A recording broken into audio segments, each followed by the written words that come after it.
Feliz y bendecido día, aprendiendo un curso de milagros. El secreto de la verdadera oración es olvidarte de las cosas que crees necesitar. Pedir algo específico es igual que ver el pecado primero y luego perdonarlo. Del mismo modo, al orar pasas por alto tus necesidades específicas, tal como las ves, y las dejas en manos de Dios. Ahí se convierten en los regalos que le haces, pues le dicen que no antepondrás otros dioses a Él, ni que quieres otro amor que el suyo. Este libro es un comienzo, no un final. Del prefacio, que postula, párrafo 6. El pecado se define como una falta de amor.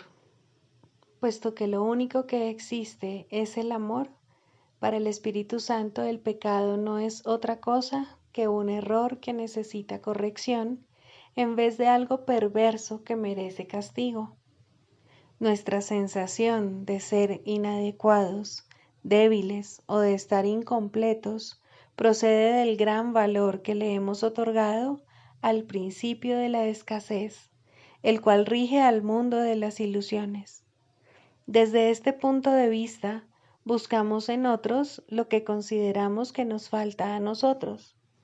Amamos a otro con el objeto de ver qué podemos sacar de él.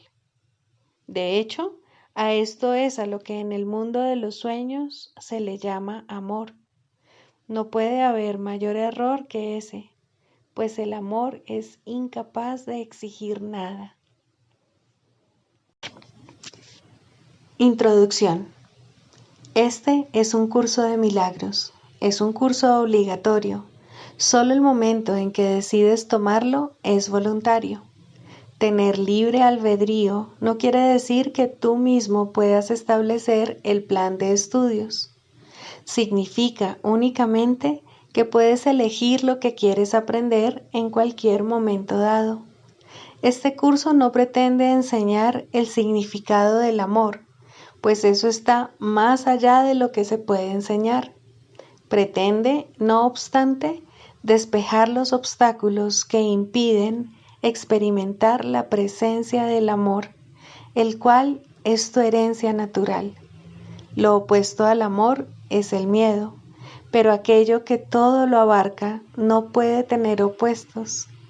Este curso puede, por lo tanto, resumirse muy simplemente de la siguiente manera. Nada real puede ser amenazado. Nada irreal existe. En esto radica la paz de Dios. Capítulo 1. El significado de los milagros. Primero, principios de los milagros. Principio 20. Los milagros despiertan nuevamente la conciencia de que el espíritu, no el cuerpo, es el altar de la verdad. Este reconocimiento es lo que le confiere al milagro su poder curativo. El fin de la injusticia. ¿Qué es entonces lo que aún hay que deshacer para que puedas darte cuenta de su presencia? Solamente esto, la distinción que todavía haces con respecto a cuando está justificado atacar y cuando es injusto y no se debe permitir. Cuando percibes un ataque como injusto, crees que reaccionar con ira está justificado, y así ves lo que es lo mismo como si fuese diferente. La confusión no es parcial. Si se presenta, es total, y su presencia, en la forma que sea, ocultará la presencia de ellos, pues a ellos o se les conoce claramente o no se les conoce en absoluto. Una percepción confusa obstruye el conocimiento, y no es cuestión de cuán grande es la confusión o de cuánto interfiere. Su mera presencia impide la de ellos y los mantiene afuera donde no se les puede conocer. ¿Qué puede significar el hecho de que percibas algunas formas de ataque como si fuesen injusticias contra ti? Significa que tiene que haber otras que tú consideras justas, pues de otro modo, ¿cómo se podrían juzgar algunas como injustas? Por lo tanto, a algunas se les atribuye significado y se perciben como sensatas, y solo otras se consideran insensatas, y esto niega el hecho de que todas carecen de sentido, de que están desprovistas por igual de causa o consecuencias, y de que no pueden tener efectos de ninguna clase. Su presencia se nubla con cualquier velo que se interponga entre su radiante inocencia y tu conciencia de que dicha inocencia es la tuya propia y de que le pertenece por igual a toda cosa viviente junto contigo. Dios no pone límites, y lo que tiene límites no puede ser el cielo, por lo tanto, tiene que ser el infierno. La injusticia y el ataque son el mismo error, y están tan estrechamente vinculados que donde uno se percibe, el otro se ve también. Tú no puedes ser tratado injustamente. La creencia de que puedes serlo es solo otra forma de la idea de que es otro y no tú quien te está privando de algo. La proyección de la causa del sacrificio es la raíz de todo lo que percibes como injusto y no como tu justo merecido. Sin embargo, eres tú quien se exige esto a sí mismo, cometiendo así una profunda injusticia contra el Hijo de Dios. Tú eres tu único enemigo y eres en verdad enemigo del Hijo de Dios, porque no reconoces que Él es lo que tú eres. ¿Qué podría ser más injusto que privarlo de lo que Él es, negarle el derecho a ser Él mismo y pedirle que sacrifique el amor de su Padre y el tuyo por ser algo que no le corresponde? Cuídate de la tentación de percibirte a ti mismo como que se te está tratando injustamente. Desde este punto de vista, tratas de encontrar inocencia únicamente en ti y no en ellos, a expensas de la culpabilidad de otro. ¿Puedes acaso comprar la inocencia descargando tu culpabilidad sobre otro? ¿Y no es acaso la inocencia lo que tratas de conseguir cuando lo atacas? ¿No será la represalia por tu propio ataque contra el Hijo de Dios lo que buscas? ¿No te hace sentir más seguro creer que eres inocente con respecto a eso y que has sido una víctima a pesar de tu inocencia? No importa cómo se juegue el juego de la culpabilidad, alguien siempre tiene que salir perdiendo y alguien siempre tiene que perder su inocencia para que otro pueda apropiarse de ella y hacerla suya. ¿Crees que tu hermano es injusto contigo porque crees que uno de vosotros tiene que ser injusto para que el otro pueda ser inocente? Y en ese juego percibes el único propósito que le adscribes a tu relación. Y eso es lo que le quieres añadir al propósito que ya se le ha asignado. El propósito del Espíritu Santo es que la presencia de tus santos invitados te sea conocida. A ese propósito no se le puede añadir nada, pues el mundo no tiene otro propósito que ese.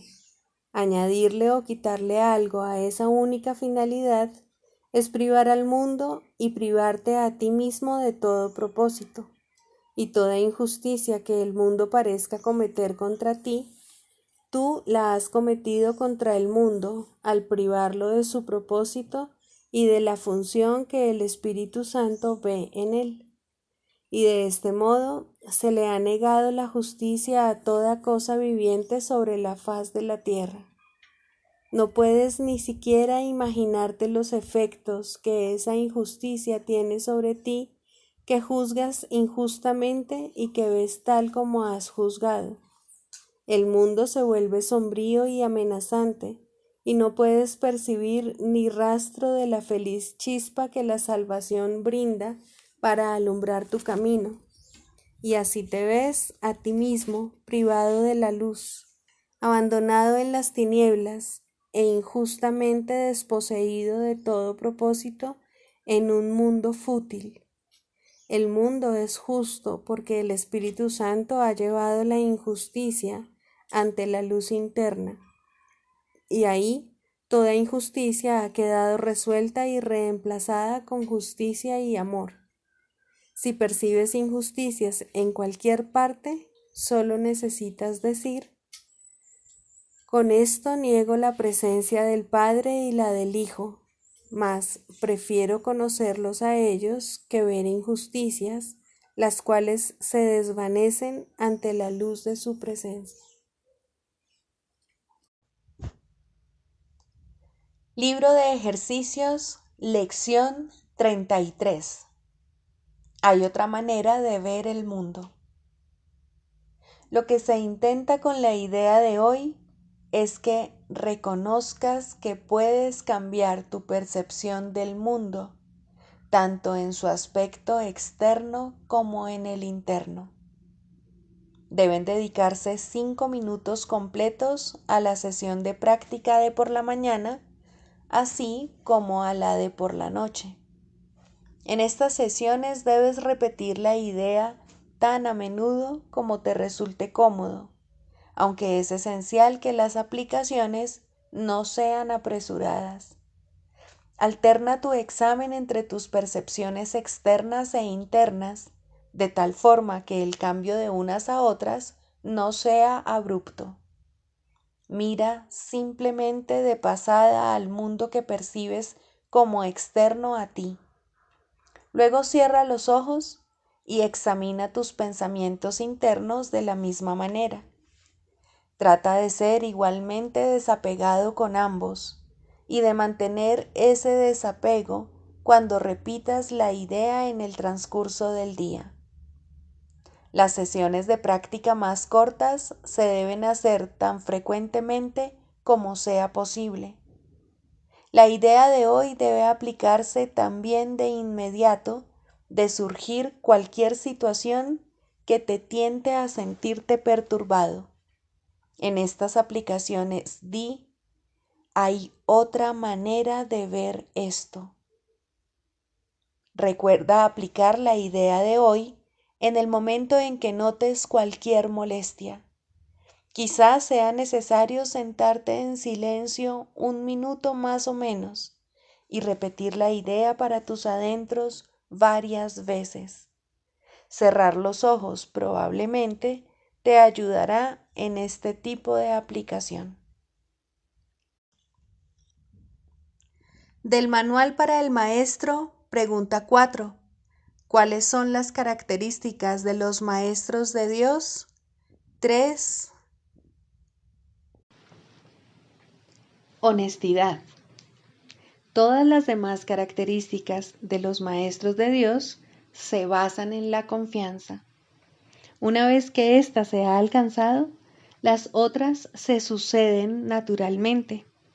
Solo los que tienen confianza pueden permitirse ser honestos, pues solo ellos pueden ver el valor de la honestidad. La honestidad no se limita únicamente a lo que dices. El verdadero significado del término es congruencia.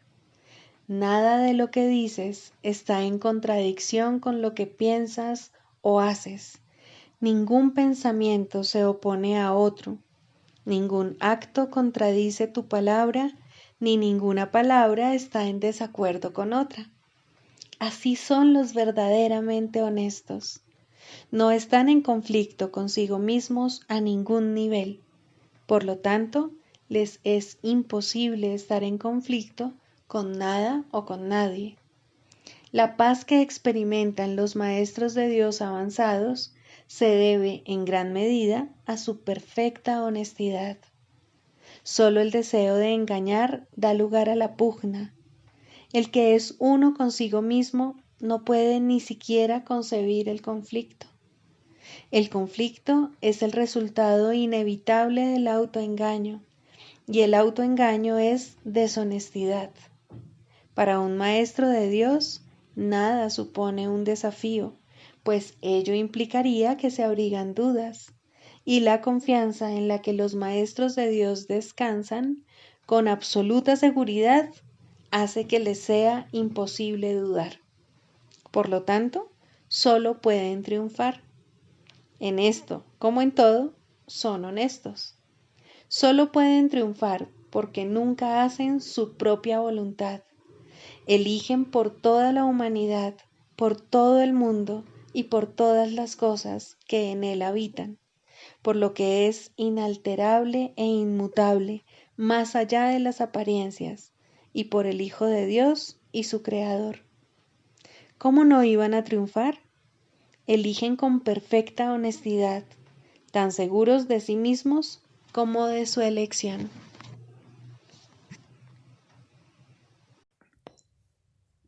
Manual para el maestro. 2. ¿Quiénes son sus alumnos? A cada uno de los maestros de Dios le han sido asignados ciertos alumnos, los cuales comenzarán a buscarle tan pronto como él haya contestado la llamada. Fueron escogidos para él porque la forma de enseñanza universal que va a impartir es la más apropiada para ellos en vista de su nivel de entendimiento. Sus alumnos le han estado esperando, pues su llegada es segura. Una vez más, esto es solo cuestión de tiempo. Tan pronto como él elija desempeñar su papel, sus alumnos estarán listos para desempeñar el suyo. El tiempo aguarda su elección, pero no a quién ha de servir. Cuando esté listo para aprender, se le proveerá de las oportunidades para enseñar. Para entender el plan de enseñanza-aprendizaje de la salvación, es necesario entender el concepto de tiempo que expone el curso. La expiación corrige las ilusiones, no lo que es verdad. Corrige, por lo tanto, lo que nunca existió. Lo que es más, el plan para esa corrección se estableció y se completó simultáneamente, puesto que la voluntad de Dios es algo completamente ajeno al tiempo. La realidad es también algo ajeno al tiempo, al ser de Él.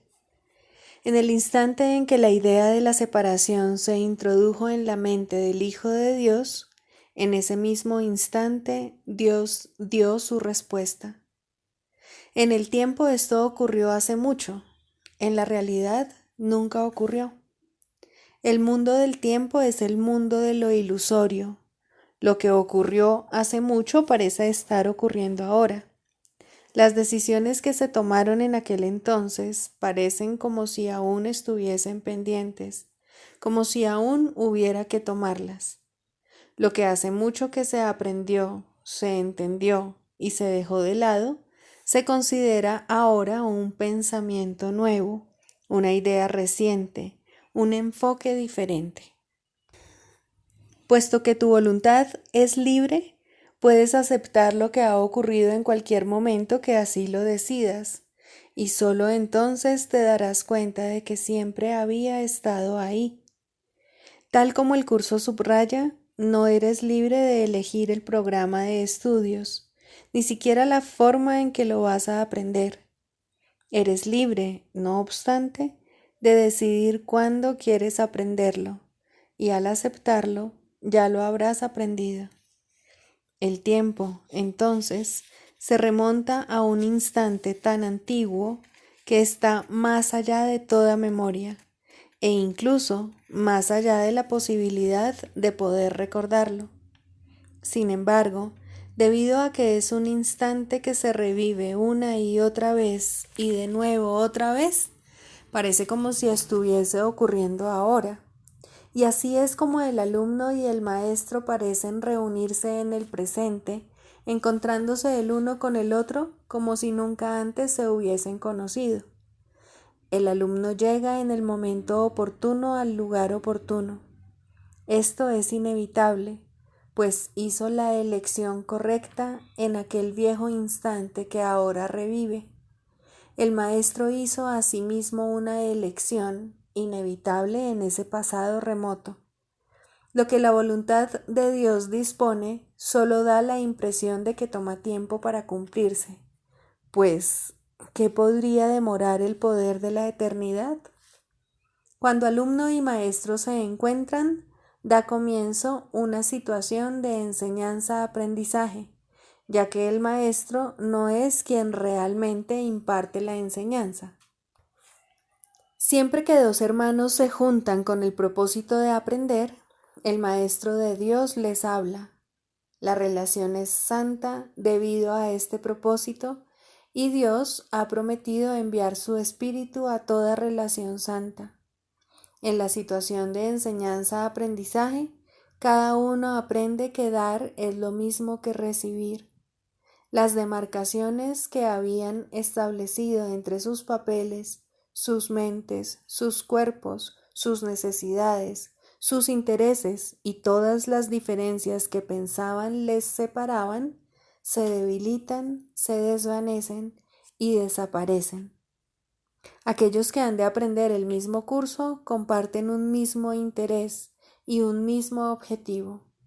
Y así, el que era el alumno se convierte ahora en un maestro de Dios, pues ha tomado la misma decisión que hizo que su maestro llegase a él. Ha visto los intereses de otro como si fuesen los suyos propios. Clarificación de términos. El perdón, la faz de Cristo. El perdón es el medio que nos lleva a Dios y que nos permite alcanzarle, mas es algo ajeno a Él. Es imposible concebir que algo creado por Él pueda necesitar perdón. El perdón, entonces, es una ilusión, pero debido a su propósito, que es el del Espíritu Santo, hay algo en ella que hace que sea diferente. A diferencia de las demás ilusiones, nos aleja del error en vez de acercarnos a él. Al perdón podría considerársele una clase de ficción feliz, una manera en la que los que no saben pueden salvar la brecha entre su percepción y la verdad. No pueden pasar directamente de la percepción al conocimiento, porque no creen que esa sea su voluntad. Esto hace que Dios parezca ser un enemigo en lugar de lo que realmente es, y es precisamente esta percepción de mente la que hace que no estén dispuestos a simplemente ascender y retornar a Él en paz. Y de este modo necesitan una ilusión de ayuda, porque se encuentran desvalidos, un pensamiento de paz porque están en conflicto. Dios sabe lo que su Hijo necesita antes de que Él se lo pida. Dios no se ocupa en absoluto de la forma, pero al haber otorgado el contenido, su voluntad es que se comprenda, y eso basta. Las formas se adaptan a las necesidades, pero el contenido es inmutable, tan eterno como su creador. Antes de que el recuerdo de Dios pueda retornar, es necesario ver la faz de Cristo. La razón es obvia. Para ver la faz de Cristo se requiere percepción. El conocimiento no es algo que se pueda ver, pero la faz de Cristo es el gran símbolo del perdón, es la salvación, es el símbolo del mundo real. El que la ve deja de ver el mundo. Está tan cerca ya del umbral del cielo como es posible estar mientras aún esté afuera. mas desde ahí un paso más basta para entrar. Es el paso final y ese se lo dejamos a Dios. El perdón es un símbolo también, pero en cuanto que símbolo exclusivo de la voluntad del Padre, no puede ser dividido. Y así, la unidad que refleja se convierte en su voluntad. Eso es lo único que aún está en el mundo en parte y que, al mismo tiempo, es el puente que conduce al cielo. La voluntad de Dios es lo único que existe.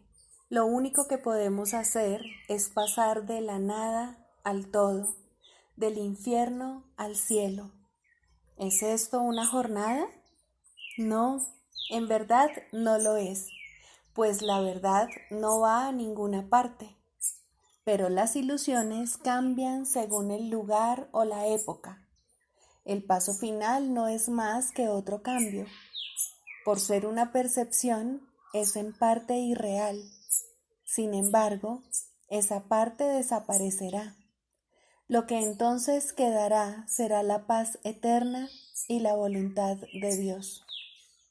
Ahora ya no hay deseos, pues los deseos cambian.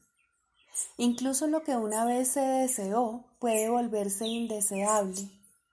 Esto es así porque el ego jamás puede estar en paz, pero la voluntad es constante por ser el don de Dios, y lo que Él da es siempre como Él mismo. Este es el propósito de la faz de Cristo. Es el regalo de Dios para la salvación de su Hijo. Contempla únicamente esto y habrás sido perdonado. Cuán hermoso se vuelve el mundo en ese instante en el que ves la verdad acerca de ti mismo reflejada en Él. Ahora estás libre de pecado y contemplas tu impecabilidad. Ahora eres santo y así lo percibes. Y ahora la mente retorna a su Creador, la unión de Padre e Hijo, la unidad de unidades que se encuentra detrás de toda unión, aunque más allá de todas ellas. No se ve a Dios, sino que únicamente se le comprende. No se ataca a su Hijo, sino que se le reconoce. El proceso de la psicoterapia. Tercero, el papel del psicoterapeuta.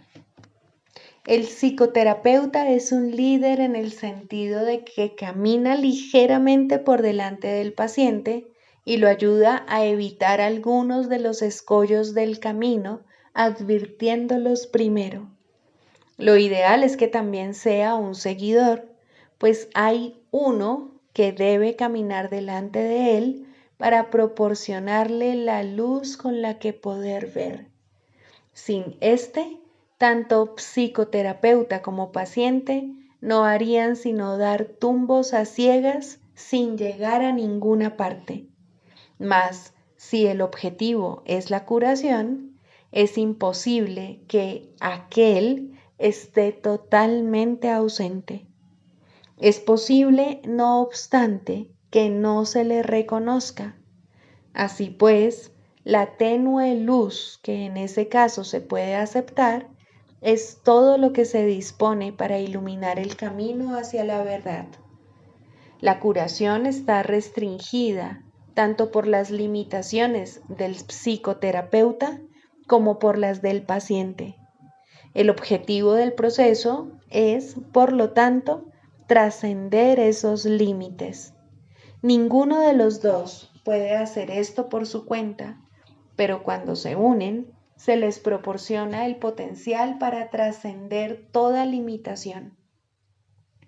La medida de su éxito depende ahora de cuánto de ese potencial estén dispuestos a utilizar. Al principio, la buena voluntad puede proceder de cualquiera de ellos y, según el otro lo comparta, aumentará. Su progreso se convierte en un asunto de decisión. Pueden llegar casi hasta el cielo o no alejarse más que 1 o 2 pasos del infierno. Es muy posible que la psicoterapia parezca fracasar. Incluso es posible que el resultado parezca un retroceso, pero al final siempre se produce algún grado de éxito. Hay uno que pide ayuda, hay otro que escucha y responde tratando de ayudar. Esta es la fórmula de la salvación, que no puede sino curar. Solo los objetivos divididos pueden interferir en la curación perfecta. Un terapeuta completamente desprovisto de ego podría curar al mundo sin una sola palabra, simplemente por el hecho de estar ahí.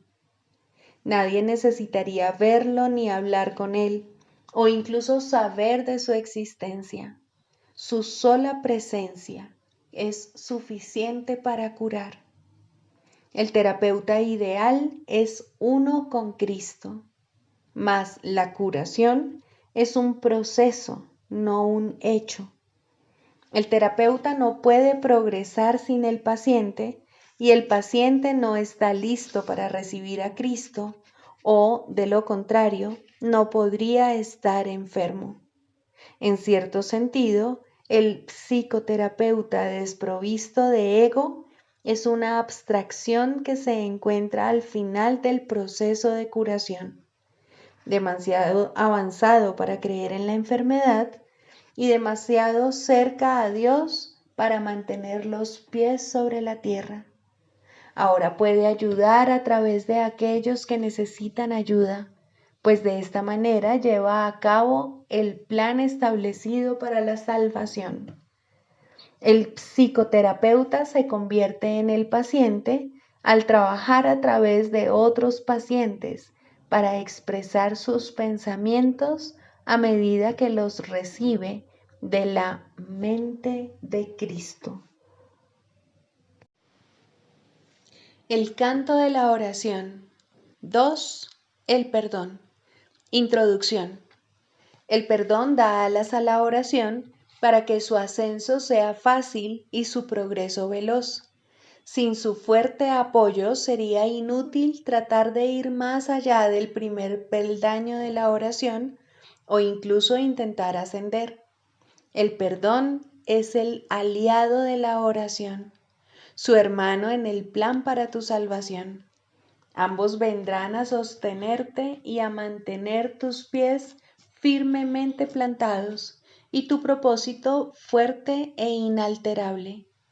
Contempla la ayuda más grande que Dios ordenó que estuviese contigo hasta que llegues a Él, y con esto llega el fin de las ilusiones. A diferencia de la naturaleza intemporal de su hermana, la oración, el perdón tiene un final, pues se vuelve innecesario cuando el ascenso se completa.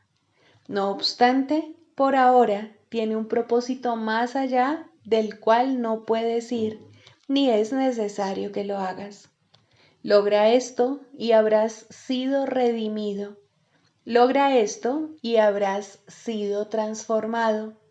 Logra esto y salvarás al mundo. Primero, perdonarte a ti mismo. Ningún regalo del cielo ha sido tan mal interpretado como el perdón. De hecho, se ha convertido en una calamidad, en una maldición allí donde debía bendecir, en una cruel burla de la gracia, en una parodia de la santa paz de Dios. Pero aquellos que aún no han elegido dar los primeros pasos en el camino de la oración, no pueden sino usarlo de esa manera. La benevolencia del perdón resulta imperceptible al principio, porque no se entiende lo que es la salvación ni realmente se busca. Lo que se concibió para curar se usa para herir, porque no se desea el perdón. La culpa se convierte en la salvación y el remedio parece ser una terrible alternativa a la vida. Así, pues, el perdón para destruir se adapta mucho mejor al propósito del mundo que el verdadero objetivo del perdón y los medios honestos por los cuales éste se alcanza. El perdón para destruir no pasará por alto ningún pecado, ningún crimen, ni ninguna traza de culpa que pueda buscar, encontrar y, entre comillas, amar. Amado de su corazón es el error, y las faltas lucen enormes y crecen y se expanden ante su mirada. Selecciona cuidadosamente todas las cosas perversas y pasa por alto lo amoroso, como si de una plaga se tratase, algo odioso teñido de peligro y muerte. El perdón para destruir es la muerte, y eso es lo que ve en todo lo que contempla y odia.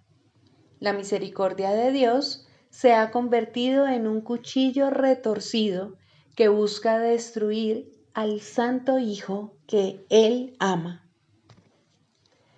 ¿Te perdonarías a ti mismo por todo esto? Aprende entonces que Dios te ha dado los medios a través de los cuales puedes retornar a Él en paz. No veas el error, no lo hagas real.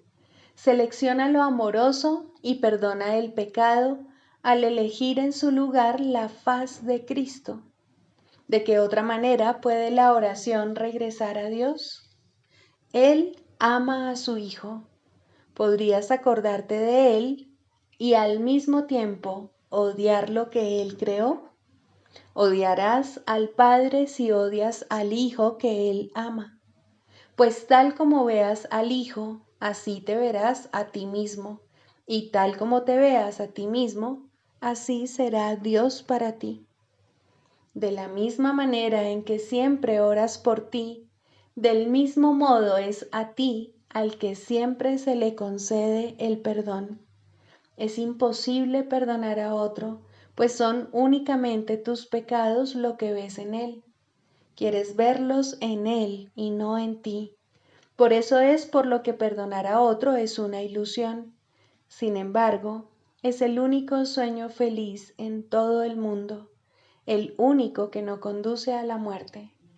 Solo en otro puedes perdonarte a ti mismo, pues le has hecho culpable de tus pecados y ahora tienes que encontrar tu inocencia en él. ¿Quién sino el pecador necesita que se le perdone? Jamás pienses que puedes ver pecado en nadie excepto en ti mismo. Este es el gran engaño del mundo, y tú el que más se engaña a sí mismo.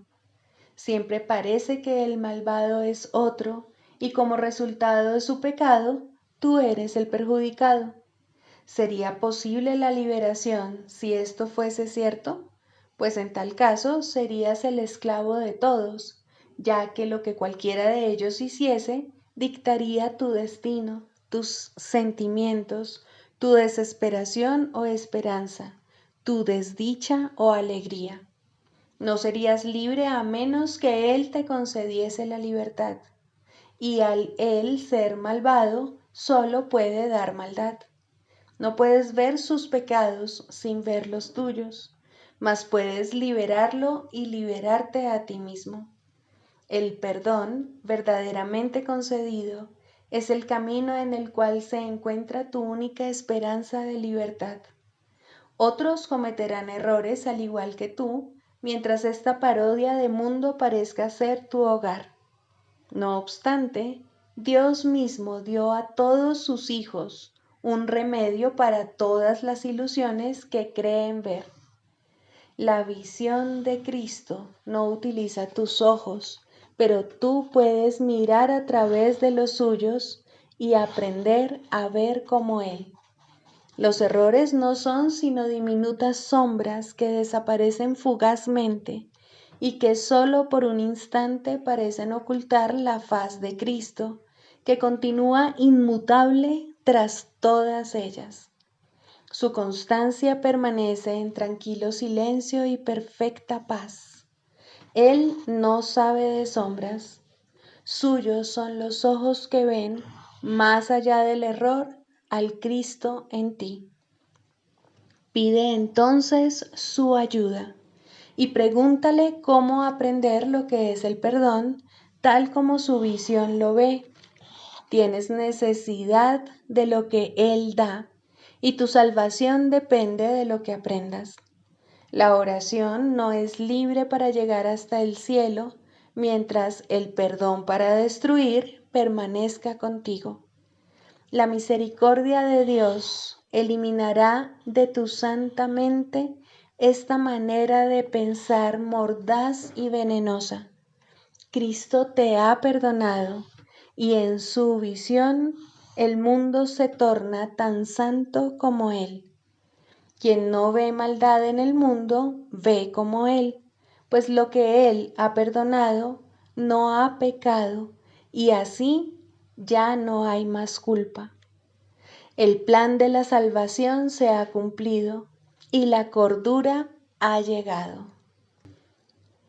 El perdón es la llamada a la cordura, pues ¿quién sino un demente se fijaría en el pecado cuando en su lugar puede ver la faz de Cristo? Esta es la elección que tienes ante ti, la más simple y sin embargo la única que puedes hacer. Dios te pide que salves a su Hijo de la muerte, ofreciéndole el amor de Cristo. Esta es tu necesidad y Dios te ofrece este regalo. Tal como Él da, así tienes que dar tú también. Y de este modo, la oración se restituye a lo amorfo, más allá de todo límite a la intemporalidad, sin nada del pasado que le impida volver a unirse al perenne canto que toda la creación le entona a su Dios.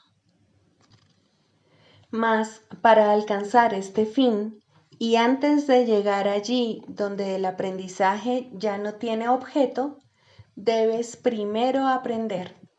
El perdón es la llave, mas ¿quién puede usar una llave cuando no sabe dónde está la puerta para la que se hizo y para la que solamente sirve? Por lo tanto, tenemos que hacer una clara distinción, de modo que la oración pueda ser liberada de la oscuridad y llegar a la luz. El papel del perdón debe invertirse y limpiarse de todo uso malvado y de las metas de odio para las que se ha empleado. El perdón para destruir debe ponerse al descubierto en toda su perfidia y luego abandonarse para siempre. No debe quedar ni el más mínimo vestigio de él si el plan que Dios estableció para tu retorno ha de lograrse al fin y el aprendizaje concluir. Este es el mundo de los opuestos y tienes que elegir entre ellos a cada instante mientras el mundo siga siendo real para ti. No obstante, debes aprender cuáles son las alternativas que verdaderamente tienes o no serás capaz de lograr tu libertad. Deja, pues, que te resulte claro lo que el perdón en realidad significa para ti y aprende lo que debería hacer para hacerte libre. El nivel de tu oración depende de ello, pues aquí espera por su libertad para elevarse del mundo del caos y llegar a la paz.